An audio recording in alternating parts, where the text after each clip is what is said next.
Boa tarde, senhor presidente. Boa tarde, demais deputados. Hoje eu vim aqui à tribuna debater uma questão relacionada à cidade de Niterói.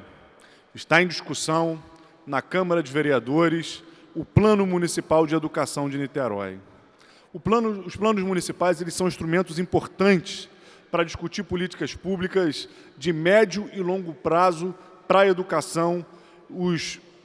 As conferências acontecem de forma decenal e são construídas através de processos de diálogo, abertos, envolvendo a população, envolvendo o poder público, envolvendo os profissionais da educação. Niterói, infelizmente, foi uma das últimas cidades do Estado a promover a sua conferência e uma das poucas que ainda não tem o plano aprovado. Mas a conferência aconteceu e depois de um processo de debate, a Prefeitura demorou meses para enviar à Câmara de Vereadores o plano aprovado na conferência para que fosse aprovado também na Câmara de Vereadores. E quando enviou, a Prefeitura subtraiu do texto original importantes questões que dizem respeito à valorização dos profissionais da educação, como, por exemplo, a consolidação da jornada de 30 horas de trabalho para os funcionários, de 1/3 de planejamento para os professores 2, do segundo segmento, o fim das terceirizações, a importância de uma política permanente da valorização salarial, dentre outros.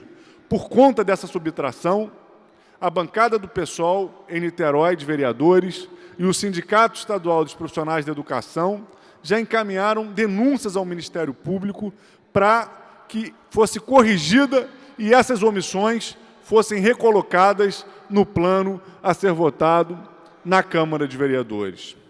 Só que os ataques ao Plano Municipal de Educação ainda não terminaram. Uma vez que esse plano chegou na Câmara de Vereadores, uma série de vereadores, a maioria deles, aliás, diga-se de passagem, acusados de corrupção, especialmente aquele que tem liderado mais esse processo, é uma figura conhecida na cidade por diferentes acusações de corrupção, tem tentado dilacerar ainda mais esse plano, retirando da pauta o debate sobre gênero e sexualidade nas escolas. No último dia 7, aconteceu uma audiência pública onde a Câmara de Vereadores esteve lotada para discutir o Plano Municipal de Educação. Foi um momento importante, centenas de pessoas estiveram lá, muito polarizadas para discutir o plano. Uma nova audiência pública estava marcada e foi cancelada pela Comissão de Educação da Câmara de Vereadores, retirando da população a possibilidade de continuar participando desse debate, aprofundando seu significado e buscando contribuir para a versão final desse Plano Municipal de Educação.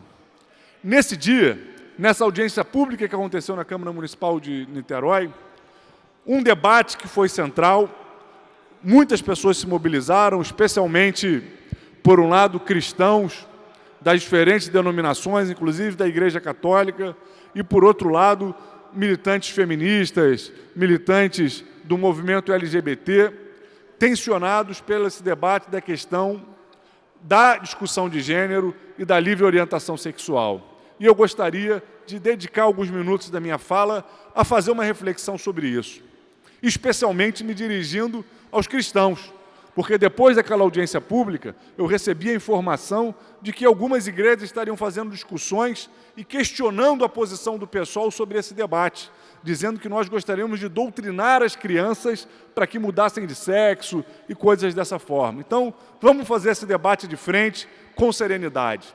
Primeiro, o que a gente quer discutir nas escolas? Quando a gente diz que quer discutir gênero. O que é o gênero?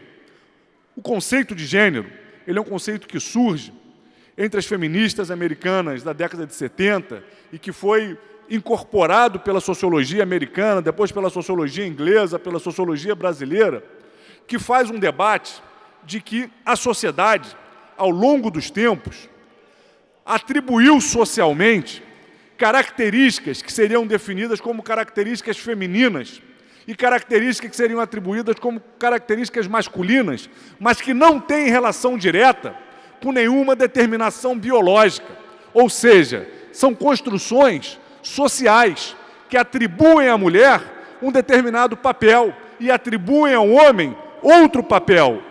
Como assim? Por exemplo, desde pequena, se é uma menina, se costuma decorar o quarto de rosa. Se é um menino, se costuma decorar o quarto de azul. Isso não é biológico, isso não está definido pela natureza. Isso é uma construção social que atribui a essas cores identidades relacionadas ao homem ou à mulher. Desde pequena, a mulher recebe como brinquedos bonecas, cozinhas para brincar de fazer comidinha, para brincar de casinha. E o homem recebe que tipo de brinquedo? Carrinhos, aviões. Enquanto o brinquedo da mulher estimula um desenvolvimento da mulher voltado para o espaço doméstico, voltado para a lógica do cuidado, o brinquedo que o homem recebe é um brinquedo que estimula a descoberta do mundo, a ampliação das fronteiras, a conquista do espaço público. O que é um carrinho, um avião, senão algo que nos leva para mais longe, para fora de casa, para a conquista do espaço público? Essa diferenciação dos papéis sociais, do que é do homem e do que é da mulher, é o que se chama de gênero. É algo diferente do sexo. É uma construção social atribuída ao homem ou à mulher. Por isso, a necessidade de se diferenciar o que é sexo do que é gênero. Por que a necessidade de fazer essa diferenciação? Porque a nossa sociedade não só construiu uma diferença, mas hierarquizou essa diferença. A sociedade passou a valorizar cada vez mais o que era atribuído ao homem e a valorizar cada vez menos o que era atribuído à mulher, construindo uma desigualdade. Não é à toa que as profissões mais femininas, historicamente, são profissões que recebem mais baixos salários. Não é à toa que o trabalho doméstico, até há pouco tempo na nossa sociedade, não era considerado como um trabalho produtivo. Isso tem a ver com uma lógica de desigualdade social atribuída ao que é do homem e ao que é da mulher, ou seja, ao gênero, porque isso não tem relação com a sexualidade diretamente, são construções sociais e não determinações biológicas. Esse é o debate que o gênero traz para a nossa compreensão das relações na sociedade. E esse é o debate que se quer fazer na escola. Por quê? Porque quando a gente reforça uma perspectiva de desigualdade entre o homem e a mulher, a gente reforça uma relação de dominação, que no limite faz com que homens acreditem que sejam passíveis de dominar o corpo da mulher. O que é isso? O homem que acha que a mulher é obrigada a chegar em casa de uma jornada de trabalho e ainda fazer a comida dele. De que a mulher, mesmo contra a sua vontade, é obrigada a ter relações sexuais com ele. Que acha que o fato da mulher estar usando um shortinho curto lhe dá o direito de ser vulgar e até agressivo com relação a ela. Isso é a base do que alimenta, por exemplo, o que tem sido chamado de cultura do estupro na nossa sociedade. O homem se acha no direito de exercer poder sobre o corpo da mulher. E aí, pegar o braço com força, ser vulgar no que seria um elogio e na prática é uma ofensa, é um constrangimento, o assédio no transporte público, tudo isso são as menores versões de um mesmo problema, que é a ideia do homem de que pode se apropriar do corpo da mulher. O estupro, a violência física, é o limite mais grave dessa lógica da hierarquização social entre o homem e a mulher, que é historicamente construído e tem como base isso que é chamado de gênero, a diferenciação do papel social entre o homem e a mulher. Então, esse é um debate necessário, porque fazer o debate de gênero significa enfrentar o problema do machismo, enfrentar o problema de que ainda hoje na nossa sociedade, para desempenhar os mesmos papéis, o salário da mulher é quase 40% mais baixo do que os dos homens, de que aquele emprego, aquele trabalho, aquela profissão que é mais feminina e que é mais negra na nossa sociedade, ainda é aquela que tem menos direitos trabalhistas, que é o trabalho doméstico. Por que no Brasil, por que nunca nos perguntamos sobre isso? Por que no Brasil a categoria profissional que tem menos direitos trabalhistas é a categoria profissional mais feminina e mais negra? Porque ainda somos um país machista e racista. Precisamos assumir isso para conseguir enfrentar essas desigualdades que marcam a nossa sociedade. Uma sociedade marcada pelo patriarcalismo, marcada pela escravidão e marcada pelo racismo. Então, senhor presidente, eu gostaria de dizer o seguinte: uma das empresas usadas para lavar dinheiro pelo senhor Eduardo Cunha se chamava Fé em Jesus. Uma das empresas que ele usava para ocultar seu patrimônio se chamava Jesus.com.